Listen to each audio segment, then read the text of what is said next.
Madame, Monsieur, bonsoir. Dans ce journal, l'émotion et la colère en Israël après le terrible attentat de Tel Aviv. Ce matin, 22 morts dans l'explosion d'un autobus. Le gouvernement israélien est réuni en ce moment même. Les territoires autonomes ont été bouclés. La journée de l'exclusion avec un plan dévoilé par Simone Veil, le ministre des Affaires sociales, à la veille de l'hiver. La sortie du best-seller de l'année, le livre du pape Jean-Paul II, Entrée dans l'espérance. Nous l'évoquerons avec le cardinal Lustiger, qui est notre invité ce soir. Bonsoir. Également dans ce journal, Fidel Castro, le chef de l'État cubain, avec un extrait de l'entretien exclusif qu'il a accordé à France Télévisions et qui sera diffusé demain dans Envoyé spécial. L'intensification de la grève à Radio France et le retour sur scène de Charles Aznavour à partir de ce soir. C'est donc tôt ce matin, à l'heure où les rues de Tel Aviv sont bondées, qu'une bombe a explosé dans un autobus, l'un des attentats les plus meurtriers jamais commis en Israël, 22 victimes. Attentat revendiqué par le mouvement palestinien Hamas et qui a plongé l'opinion publique israélienne dans un état de choc sans précédent. À Jérusalem, Charles Anderlin. Quelques minutes après l'explosion, un amateur filme les premières images. Incroyable, cette femme est vivante. À des dizaines de mètres, des passants ont été atteints.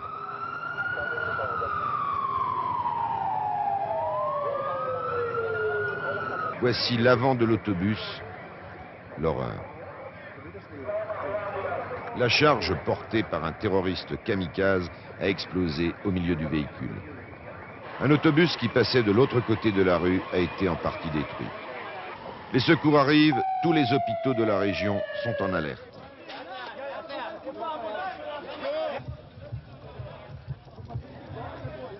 Tel Aviv est en état de choc.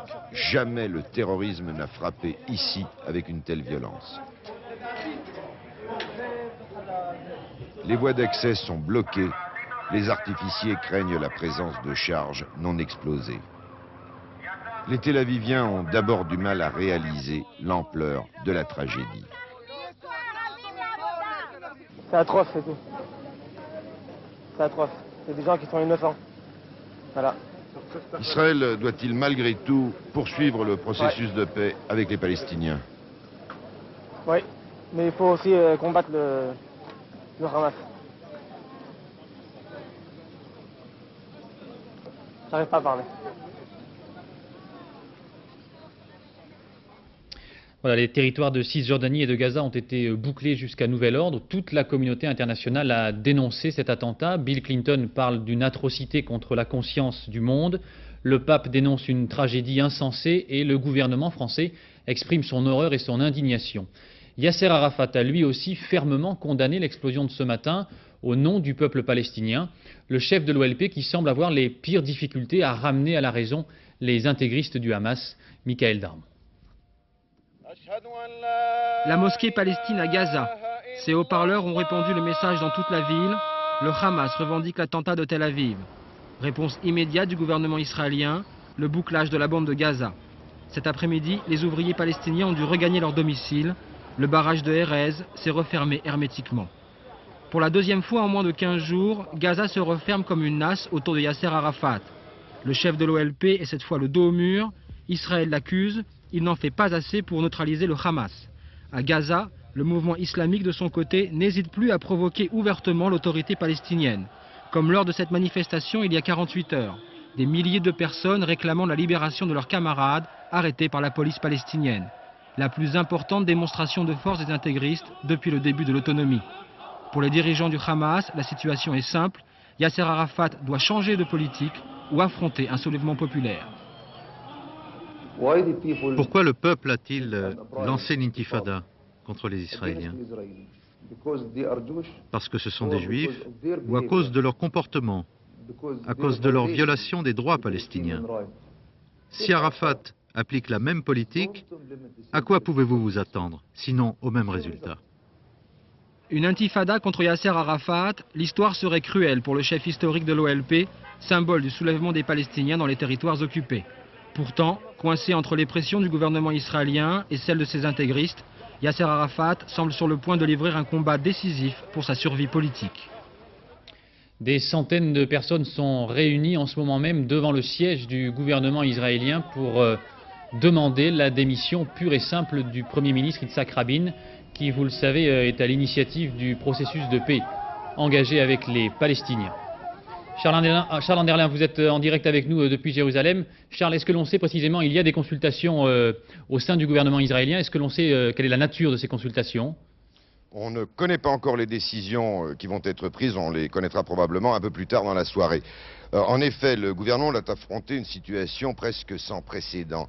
Un profond sentiment d'insécurité touche l'ensemble du public israélien. Les parents sont allés chercher leurs enfants un peu plus tôt à l'école aujourd'hui et la fréquentation des transports en commun, des autobus, a considérablement baissé durant l'après-midi. Alors, première mesure, vous l'avez dit, le gouvernement a décidé un blocus total des territoires de la Cisjordanie et de Gaza. Et puis, on attend dans la soirée d'autres mesures, peut-être des arrestations dans les milieux intégristes en Cisjordanie et à Jérusalem-Est. Charles, la question revient chaque fois qu'il y a malheureusement un attentat, mais est-ce que l'attentat de ce matin à Tel Aviv est de nature à remettre en question le processus de paix ? Avec la Jordanie, certainement pas. Aux dernières nouvelles, la grande cérémonie de signature prévue pour la semaine prochaine avec 5000 invités et le président Clinton aura toujours lieu. Avec les Palestiniens, aujourd'hui, les négociations se sont poursuivies, mais il y aura certainement des contacts et certainement des pressions sur Yasser Arafat pour qu'il neutralise le Hamas à Gaza. Merci beaucoup Charles Anderlin. Je vous rappelle donc que cet attentat a fait 22 morts et 48 blessés. La violence ne se dément pas non plus en Algérie. 3 étrangers, dont un Français et un Italien, ont été assassinés aujourd'hui près de Batna. Ils travaillent pour l'entreprise française Schlumberger. Depuis septembre 1993, 20 Français ont été tués en Algérie. En France maintenant, Simone Veil a présenté une série de dispositions pour combattre l'exclusion. Nous allons y revenir.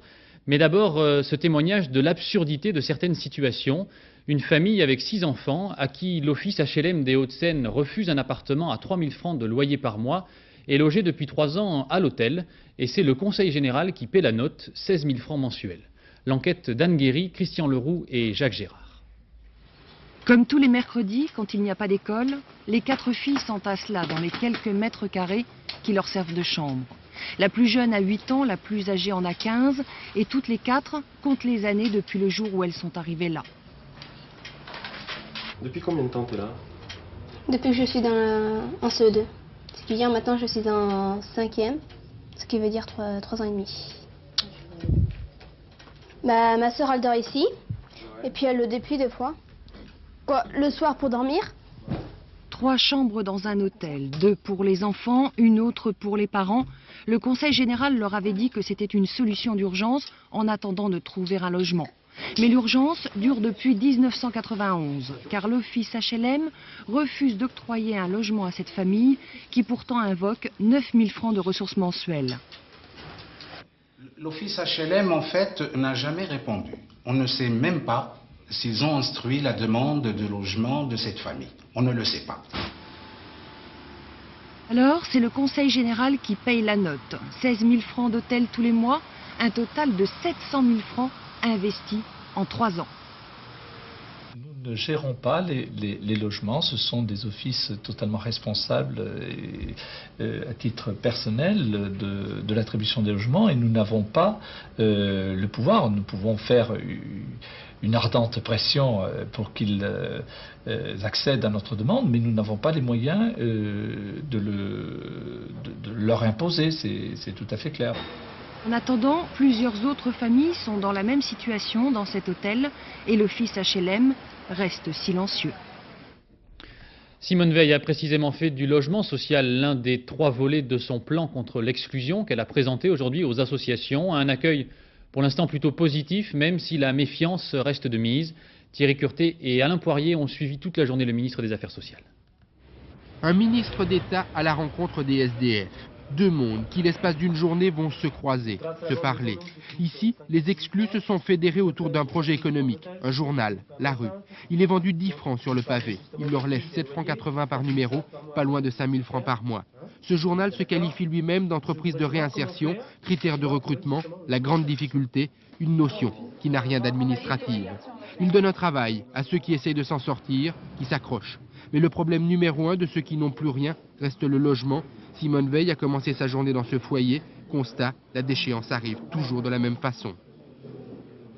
J'ai été viré par le propriétaire parce que moi j'ai eu des problèmes de loyer, à savoir que j'ai perdu mon travail Perte d'un travail, puis les aides épuisées, perte du logement. Juste avant que Simone Veil n'arrive, la plupart des locataires sont partis de ce foyer. Ils avaient peur d'être filmés, photographiés. Pour la plupart, leur famille n'est pas au courant. Le plan de Simone Veil pour passer l'hiver, 140 millions de francs, soit près de 100 millions de plus que l'année dernière, parce qu'il y a de plus en plus de gens au bout du chômage. Il faut aller vers eux, en fait, dans les villes, puisque dans certaines villes, plus particulièrement que ce problème se pose, il faut qu'il y ait des bus qui aillent dans tous les quartiers où les SDF quelquefois se retrouvent, soit parce qu'il y a des squats, soit parce qu'il y a les bouches de métro, et que ces bus, avec des travailleurs sociaux, les incitent à venir, à accepter de se faire héberger, ils ne veulent pas toujours. Il faut aller vers eux et c'est le plus difficile, car en dehors des circuits, il n'y a plus d'informations. Cet hiver, il y aura pourtant 15 000 lits d'urgence, en tout plus de 60 000 places, des boutiques solidarité, un SAMU social, mais il y aura malgré tout des gens qui dormiront dehors, car ces aides ne remplacent pas un travail et un foyer.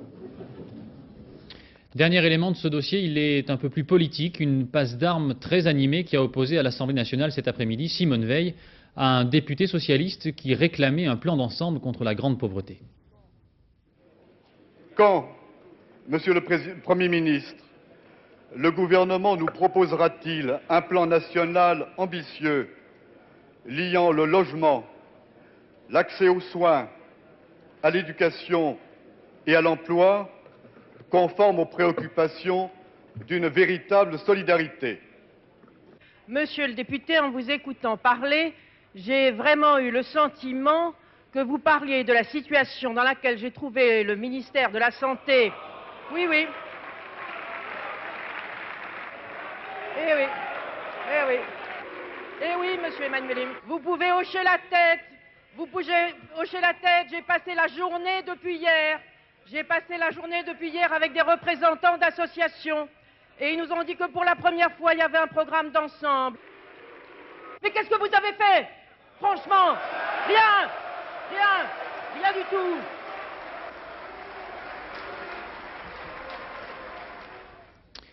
Dans la course à l'élection présidentielle, le socialiste Laurent Fabius affirme que l'opposition reprend des couleurs et que Jacques Delors a une bonne chance de l'emporter.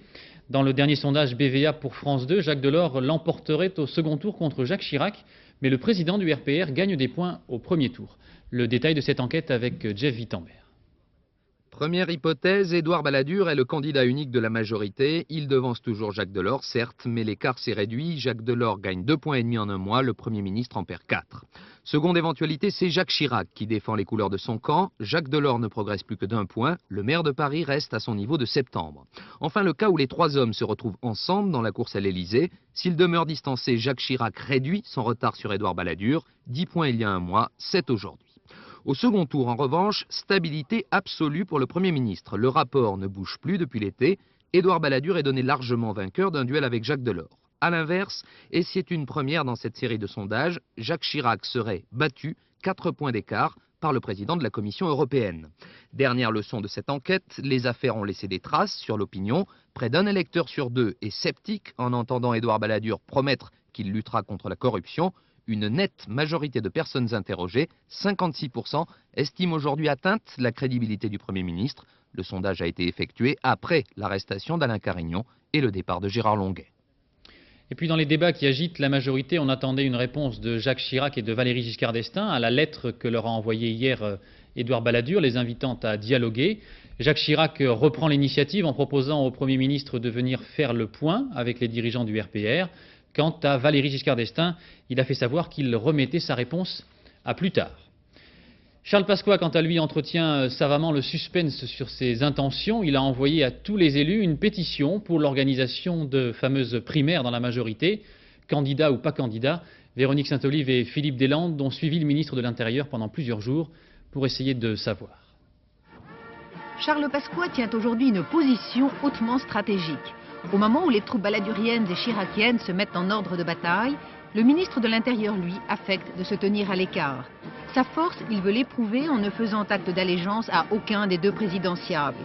Et s'il met chaque fois que l'occasion se présente son poids politique dans la balance, c'est pour établir à son seul profit un lien direct avec les Français.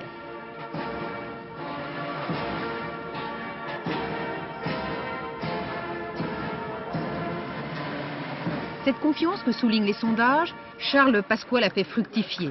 Plus les affaires empoisonnent le climat et plus ce capital devient précieux. Du principe, si tu ne vas pas à la Gardère ira à toi.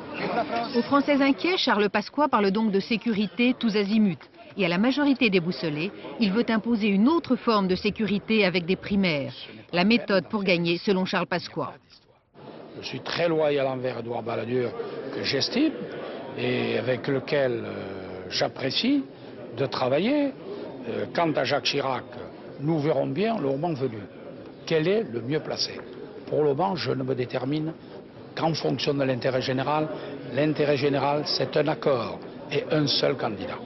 De son bureau, le ministre de l'Intérieur pèse et sous-pèse les forces en présence. On lui prête toutes les intentions, il n'en dément aucune. Alors sera-t-il arbitre ou candidat pour l'élection présidentielle? Charles Pasqua laisse monter les enchères. Mais il fait remarquer lui-même que de la place Beauvau à l'Élysée, le chemin décidément est bien court. Dans le registre des affaires maintenant, l'instruction sur le financement du Parti républicain se poursuit. Les juges d'instruction à Paris et à Rennes échangent leurs informations. Au centre de ce dossier, un personnage assez énigmatique et haut en couleur, l'homme d'affaires Michel Rett. Il avait déjà été mis en cause dans le financement du Parti socialiste. Michel Rett qui s'exprime rarement et qui a confié sa version des faits à Michel Fine et Patrick Voix. Michel Rett est socialiste depuis plus de 30 ans. En 1972, il a créé La Sagesse, une officine de financement du PS. Mais en 88, c'est à titre personnel qu'il vend au Parti républicain les 200 mètres carrés qu'il possède au rez-de-chaussée de cet immeuble, rue de l'Université à Paris. Déjà installé au premier étage, le PR est alors en conflit avec les copropriétaires, agacés par les nombreuses allées et venues. Il cherchait l'éviction du Parti républicain de l'immeuble.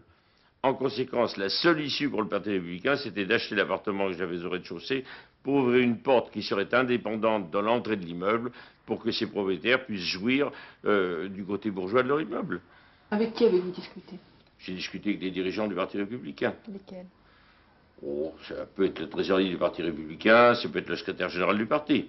C'est-à-dire Gérard Longuet et Jean-Pierre Thomas. Éventuellement à cette époque. Le prix fixé de 13,5 millions, est-ce que c'était pas un peu beaucoup pour 200 mètres carrés au rez-de-chaussée? C'était un petit peu au rez-de-chaussée, mais je l'ai vendu moins cher que le prix du mètre carré dans les étages de toute façon. Donc c'était un prix raisonnable. Il y a une commission versée en dessous de table. Non, c'est pas une commission, c'est simplement une partie du prix qui a été dissimulée, parce que si je vendais et que je déclarais absolument tout ce qu'il y avait, je n'avais plus aucun intérêt à vendre. Et les dirigeants du Parti républicain ont accepté ça sans problème? Ils n'ont pas accepté ça sans problème. De toute façon, c'était ça ou rien. À la demande de Michel Rett, la commission, 6 millions de francs, sera versée sur un compte en Suisse. C'est en recevant le bordereau de virement qu'il s'aperçoit que l'argent provient d'un compte au Luxembourg. Ça ne m'intéressait même pas. Ce qui m'intéressait, c'est de savoir si l'argent était arrivé sur le compte, c'est tout.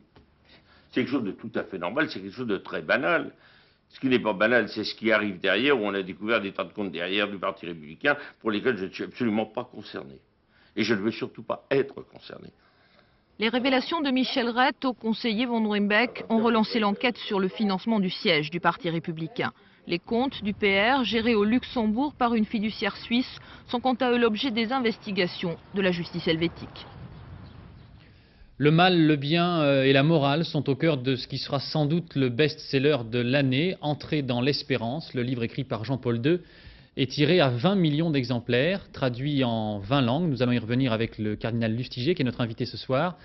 Ce livre a été présenté aujourd'hui en grande pompe à Milan, où nous retrouvons notre correspondant Alain de Chalour. Qui a remarqué que ces derniers mois, le bureau privé du pape restait souvent allumé tard la nuit? Dans ce cadre de travail un peu spartiate, Jean-Paul II noircissait jour après jour, dans le plus grand secret de son isolement, des feuilles de papier. Ce livre qui sort demain dans le monde entier, Entrée dans l'espérance, un livre dont l'enfantement est extraordinaire. À l'origine du projet, cet homme, Vittorio Messori, un journaliste italien bien connu. À l'occasion du 15e anniversaire du pontificat de Jean-Paul II, le 16 octobre 1993, il propose au pape une grande émission de télévision. Sa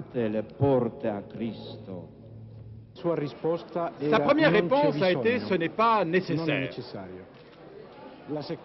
Sa deuxième réponse « ce n'est pas impossible ». La troisième, nous pouvons le faire. Vittorio Messori rédige donc 35 questions à l'intention du pape pour préparer cette émission. J'ai cherché à aller jusqu'à ses racines et proposer des questions que personne, certainement, n'avait osé poser au pape. Officiellement, pour cause d'agenda trop chargé, l'émission ne verra jamais le jour. Mais Jean-Paul II réfléchit aux questions de Messori et couche ses réflexions sur le papier. Ce sont ces réflexions qui forment aujourd'hui ce livre testament. Il donne la réponse à toutes ces demandes que sont les nôtres dans cette situation de la culture moderne et nous donne les raisons et la raison de la foi. C'est une apologie moderne du christianisme. Restait à trouver un éditeur, pas très difficile à vrai dire. Solliciter le plus gros éditeur italien, Montadori, saute sur l'occasion. C'est le rêve de tous les éditeurs. Ça va vous rapporter combien? Ce n'est pas un problème de profit, c'est un problème de faire une distribution la plus large possible. Pour cela, la réussite paraît assurée. 20 millions d'exemplaires, 20 langues, distribués en même temps dans 36 pays. Une opération éditoriale sans précédent pour un livre sans précédent. Monseigneur Leftiger, on disait dans le reportage livre testament, c'est votre sentiment? Pas du tout. C'est pas un testament. D'ailleurs, il y a 3-4 textes qui vont paraître bientôt. C'est un livre. Je me réjouis que le pape ait finalement décidé de le faire parce que en le lisant, je l'ai entendu et je l'ai découvert tel que je le connais, intimement, si je peux dire. Et ce qui me réjouit, c'est qu'il va y avoir maintenant des millions de gens qui vont avoir le même privilège que j'ai eu. Bien sûr, il est comme il est, on le voit, son visage est transparent, mais il lit toujours ses discours parce qu'il ne se fie pas à l'improvisation dans des langues qui ne sont pas sa langue maternelle. Et là, il parle librement. Et il parle comme il respire. Précisément, 35 questions, on l'a dit, donc le style est résolument nouveau, mais sur la pensée elle-même reste conforme à ce que l'on sait du pape, si je puis me permettre, un petit peu rigide? Oh, il n'est pas rigide, il est cohérent et fort. J'ai admiré, moi qui suis un petit peu philosophe dans ma jeunesse, comment il réussissait en moins de 100 pages, en style simple, alors que c'est une des très grandes figures philosophiques et théologiques de ce temps, d'être compréhensible, simple, clair. Quel prof, vous savez, j'aurais voulu l'avoir. Oui. Mais sur des questions comme l'avortement, comme la libéralisation des mœurs, le monde bouge énormément et on a l'impression que l'Église catholique... Là, franchement, vous n'êtes pas tout à fait au centre du débat. Il en parle quand même dans le livre. Il parle un petit peu, c'est important. Il resitue lui-même la question en disant, de grâce, ne faites pas tourner le monde autour des préservatifs. Le sens de la vie, les grammes du monde méritent une réflexion plus forte et plus centrale. C'est ce qu'il fait. Alors on découvre à travers ça, son chapitre sur la jeunesse me paraît extraordinaire. De même, l'attitude qu'il a dans sa manière de dire. Vous savez, ce style tout à fait un peu détendu, qui peut nous surprendre, il le doit en partie au cardinal de Courtrai. Parce que tel qu'il est là, c'est l'homme avec qui nous parlons et qui parle familièrement, même s'il a écrit certains passages. Mais de Courtrai un jour lui a dit, vous savez, quand vous vous mettez à improviser, vous êtes bien meilleur. Et au grand désespoir de ceux qui l'entouraient, voilà qu'il se met à improviser après avoir lu les discours préparés et traduits. Il se risque à parler et à improviser dans une langue qui n'est pas la sienne. Sur les autres religions, il parle du bouddhisme, il parle de l'islam, on a l'impression que la seule religion finalement acceptable, c'est le catholicisme. Il parle du bouddhisme et de l'islam comme personne n'en a parlé parmi les responsables religieux du monde entier. C'est-à-dire qu'il parle du bouddhisme comme probablement le Dalai Lama ne parle pas du christianisme. Je connais le Dalai Lama, j'ai discuté avec lui. Et le Dalai Lama est un homme pour qui j'ai infiniment de respect, n'entre pas dans les perspectives chrétiennes. Alors que le pape, là, qui a provoqué et poursuivi la rencontre des religions, il la défend avec une audace formidable, parce qu'il pense que les hommes de religion doivent se rencontrer et discuter. Mais en même temps, ils ne peuvent se rencontrer et discuter que s'ils comprennent ce qu'ils disent. Alors, si ce que le pape dit avec beaucoup de clarté et de bienveillance, c'est ce que le bouddhisme dit de lui-même, et c'est ce que l'islam dit de lui-même, et c'est ce que le judaïsme dit de lui-même. Si ça choque les gens qui ne sont pas au courant de ce qu'est le bouddhisme, de ce qu'est l'islam et de ce qu'est le judaïsme, il faut s'instruire, et le livre du pape peut servir à ça. Alors, je vous en prie. Un dernier mot, je vous en prie, parce que malheureusement le temps nous est compté. Bien, moi j'ai gardé de ce livre, j'ai lu ce livre avec vraiment une grande joie, pourtant je connais bien la pensée du pape. J'ai eu l'impression que cette espèce d'alacrité, d'optimisme, d'amour des autres. C'est un homme qui est entièrement disponible à autrui. Il a un infini respect des autres. Il faut voir quelle attention il porte à chacun, au point de troubler tous les protocoles, parce que si quelqu'un lui parle, il fait attention à celui qui lui parle. Je vous remercie infiniment de votre témoignage. Je rappelle donc le titre de ce livre, Entrer dans l'espérance de Jean-Paul II, qui est depuis ce matin dans toutes les librairies. Merci beaucoup. Dans l'actualité sociale, à Radio France, la grève qui dure depuis 8 jours prend de l'ampleur. Elle a été reconduite jusqu'à demain soir minuit. Un mouvement qui ne touche pas uniquement la rédaction parisienne. Marie-Pierre Samitier et Marcel Martin.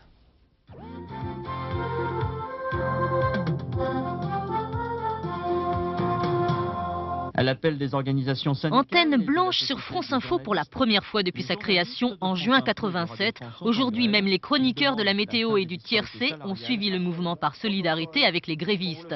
Preuve que le conflit est dur à Radio France. Sur 430 journalistes que comptent toutes les chaînes et les radios locales, 80% sont en grève. Cet après-midi, tous ont voté la poursuite du mouvement. Ils sont pour la poursuite de la grève. Nous voulons avoir une reconnaissance par un salaire décent. Je suis gréviste parce que moi je travaille depuis peu. Je gagne à peu près 9 800 francs net par mois. Dit comme ça peut ne pas paraître scandaleux, mais je ne comprends pas très bien pourquoi, par exemple, des gens qui ont la même formation que moi, qui ont été formés à la même école, je sors d'école il y a 1 an, et qui vont travailler à France 2, France 3, qui est aussi le service public, toucheraient à l'embauche plus que moi. La direction se tourne vers son tuteur, l'État, en demandant à Nicolas Sarkozy, le ministre du Budget, de faire un effort.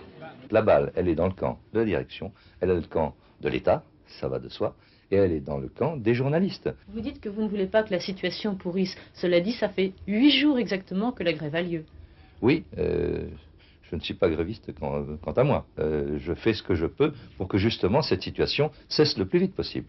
Et demain, la grève continue. Les journalistes des radios locales ont même l'intention de monter à Paris.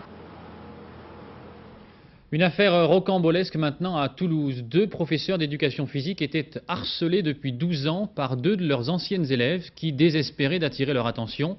Une passion et un entêtement qui a conduit les 2 jeunes femmes en prison. Christophe Larocca et Xavier Arias. Cette histoire, digne d'un scénario hollywoodien, commence dans la cour d'un collège. Corinne et Patricia ont à l'époque 13 ans lorsqu'elles tombent amoureuses de 2 professeurs de gymnastique.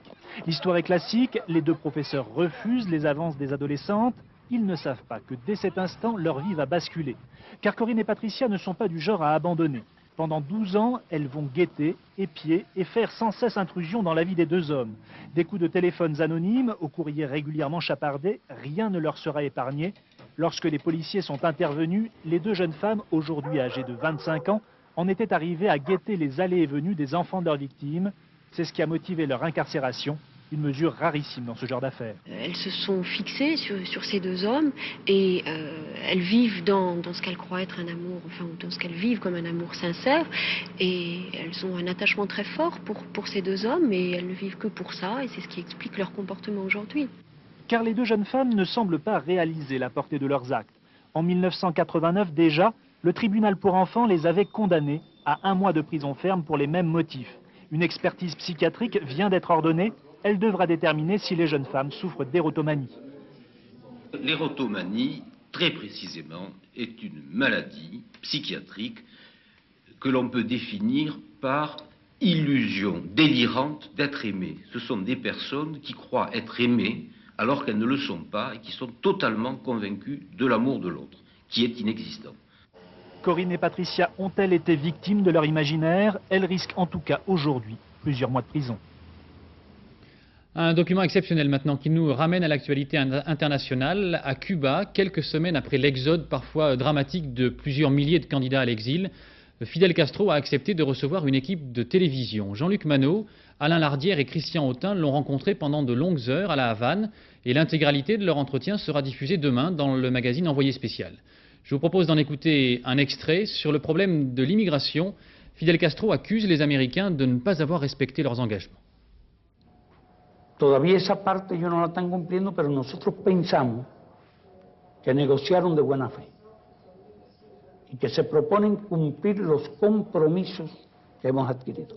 Hay familias que llevan 8 años esperando la visa de Estados Unidos para poder viajar a ese país.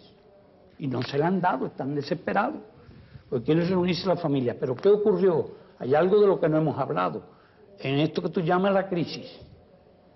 Nosotros cumplíamos nuestros deberes de tratar de desalentar y de impedir las salidas ilegales.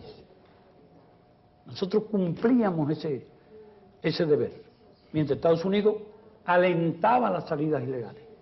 Si se robaban un barco, un avión, si mataban a alguien, lo recibían, era un estímulo incesante. ¿Qué pasaría si ustedes, por ejemplo, en Francia invitan a todos los norafricanos a que viajen por cualquier medio a Francia y que en Francia lo van a recibir? Est-ce que vous seriez prêt à rencontrer le président des États-Unis, lui parler de ces problèmes? Si él quiere venir aquí, encantado.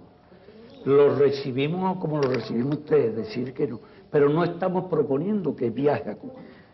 Estamos diciendo que si quisiera viajar a Cuba, si quiere contacto, si quiere conversar, nosotros no tenemos ninguna objeción. Pero no estoy proponiendo una reunión con el presidente de Estados Unidos. Vous savez aussi que vos opposants, et il y en a ici même à Cuba, disent que c'est le pays aussi qui a le plus de prisonniers par tête d'habitant. Por des raisons politiques. Puede ser, no, política no. Eso se lo niego terminantemente. Hubo un tiempo en que hubo muchos presos políticos, en los primeros años de la revolución. Pero a lo largo del tiempo nosotros lo fuimos poniendo, cuando la invasión de Girón, cuando trataban de derrocar la revolución directamente, cuando se preparaban planes de atentado, de sabotaje contra el país, nosotros teníamos el deber de defendernos. Y había muchos presos políticos. Hoy los presos contrarrevolucionarios son mínimos. Realmente no le puedo dar cifras porque no estoy actualizado en eso. Pero sí le puedo decir que es muy reducido el número. No se puede decir eso. Pero depende también que se llama presos políticos. Es cuestión de doctrina, es cuestión de filosofía. Vous avez dit aussi, il y a quelques années, que vous étiez prêt à partir contre la levée de l'embargo. Le dije que a mí, yo hasta ni siquiera mi vida me importaba, que mi cabeza no importaba. Esa fue la frase que yo usé. Ahora, yo creo que no es digno negociar tampoco el papel de un revolucionario. Llevo casi 50 años de lucha, desde que empecé como estudiante en la universidad. Y son muchos años de esfuerzo, de trabajo, de sacrificio. A veces siento nostalgia, tanta como podía sentir por las cosas que existían antes. Siento nostalgia de no ser libre. Siento nostalgia de no disponer de todo el tiempo para leer, para escribir, para hacer otras cosas diferentes al amargo trabajo de la política, que est uno de los trabajos más duros y más difíciles. Voilà l'intégralité de cet entretien donc demain dans Envoyé spécial à partir de 20h50. Fidel Castro y parle de son éventuel départ, de la crise économique dans son pays et de la question des droits de l'homme. À noter dans l'hebdomadaire Paris Match à paraître demain un document sur les coulisses de cette interview, réalisé donc par Jean-Luc Manot, Alain Lardière et Christian Autin. Les entretiens avec Fidel Castro révèlent parfois une série de péripéties inattendues. Dans l'actualité sportive maintenant, un retour que les passionnés de Formule 1 jugeront courageux et que les autres trouveront peut-être inconscient. Karl Wendlinger, qui avait bien failli mourir dans un accident aux essais du Grand Prix de Monaco au mois de mai, est remonté dans une voiture aujourd'hui sur le circuit du Castellet et il veut reprendre la compétition au plus vite. Au Castellet, reportage de Laurent-Frédéric Bollet et Philippe Jasselin. Bien sûr, le regard est le même, mais pour Karl Wendlinger, rien n'est sans doute comme avant. 5 mois après son terrible accident, voici le même homme dans la même voiture, celle qui a failli lui coûter la vie. Aujourd'hui, sur le circuit du Castellet, c'était en quelque sorte le retour du fils prodigue. 163 jours d'absence n'auront donc pas entamé une passion viscérale pour la course automobile. Karl Wendlinger a repris sa Sauber, a effectué 22 tours, presque comme si de rien n'était. La Formule 1 qui offre à nouveau un destin exceptionnel à son histoire. Non, ce n'est pas un miracle. J'ai passé bien sûr de longs moments à l'hôpital. Mais pratiquement tout de suite, j'ai commencé ma rééducation et tenté de retrouver mes moyens physiques. Tous les jours, je me suis forcé à le faire et c'est sans doute pourquoi aujourd'hui, je suis ici et je me sens parfaitement bien. C'était le 12 mai dernier, première séance d'essai libre du Grand Prix de Monaco, une sortie de piste qui laisse Wendlinger inanimé, inerte, inconscient. 19 jours de coma profond suivent, puis 144 de convalescence. 5 mois plus tard donc, Wendlinger a de nouveau revêtu la combinaison grise et noire et l'émotion se lit sur le visage de l'Autrichien. L'équipe Sauber lui avait toujours promis de lui redonner un volant s'il revenait. C'est donc chose faite et peut-être bientôt en Grand Prix même. Oui, à 26 ans, c'était vraiment trop tôt pour partir. En cyclisme, le Suisse Tony Rominger s'attaquera samedi à Bordeaux au record du monde de l'heure qui est détenu, vous le savez, par l'Espagnol Miguel Indurain. Et puis un autre retour avant de refermer cette édition, celui de Charles Aznavour, à partir de ce soir et pour un mois au Palais des Congrès à Paris. À 70 ans, Charles Aznavour marche sur les traces de Charles Trenet avec un succès pratiquement assuré. Louis Carzou et Alain Dubas l'ont rencontré. L'on a beau s'appuyer sur 50 ans de carrière, avoir plus de 400 chansons dans sa besace, il n'y a rien à faire. Une veille de première à Paris, cela vous prend à la gorge. Ah, j'en ai 3 bouteilles en bas, ça vous en fait pas. Et on n'en trouve pas, hein. Vous arrivez dans une pharmacie, vous dites, ah oui, il nous en reste une seule, ça doit être très vendu. Je vais en prendre 12. Du sirop qui prendrait presque le goût d'un vin de jeunesse, car dès qu'il s'agit de remonter sur les planches, Charles Aznavour a l'âge de ses parterres. Celui où l'on a la passion de partager, d'aimer, où l'on a l'envie tout simplement de chanter. À mon cœur parlent des mots d'amour, quand ma mémoire hurle au standard. Et au secours, ton doux visage m'obsède et me fait souffrir. L'héritage de souvenirs et des feuillages, des volets et doigts tremblants dans ton corps sage, sur tes printemps. Un chanteur, bon c'est un chanteur, bon c'est très bien, bravo, j'adore les chanteurs. Surtout que souvent ils chantent des chansons à moi, donc je les adore encore plus. Mais moi je ne me suis jamais considéré comme un chanteur. Et je pense que si je n'avais pas écrit, j'aurais pas chanté. J'aurais été uniquement comédien. Donc vous êtes toujours d'abord considéré comme un auteur? Considéré par moi-même comme un auteur. Par les autres, j'en sais rien. L'acteur, le chanteur, l'auteur, au fond, qu'importe ce que dit le haut de l'affiche. La capitale a rendez-vous avec Charles Aznavour et tous et toutes répondent présents. La nuit, je reviendrai, je le promets, sans répit. Je ferai peindre aux éditeurs toutes les nuits. Je ferai peindre. Voilà, c'est la fin de ce journal. Dans un instant, la météo de Sophie Davant qui prévoit de fortes pluies encore demain sur le Languedoc. Il y a eu de gros orages cet après-midi en Languedoc-Roussillon et également dans les Pyrénées-Atlantiques. À 20h55, Madame le Proviseur, un téléfilm français avec Daniel Delorme. 22h30, Bal et Masque, Mireille Dumas sur le thème ce soir, Jamais sans mon animal. À minuit moins le quart, le dernier journal présenté par Florence Duprat. Demain matin, dans Télématin, à 7h50, Gérard Leclerc recevra pour les 4 vérités le socialiste Lionel Jospin. Je vous souhaite une excellente soirée et je vous retrouve demain à 20h. Bonsoir, merci.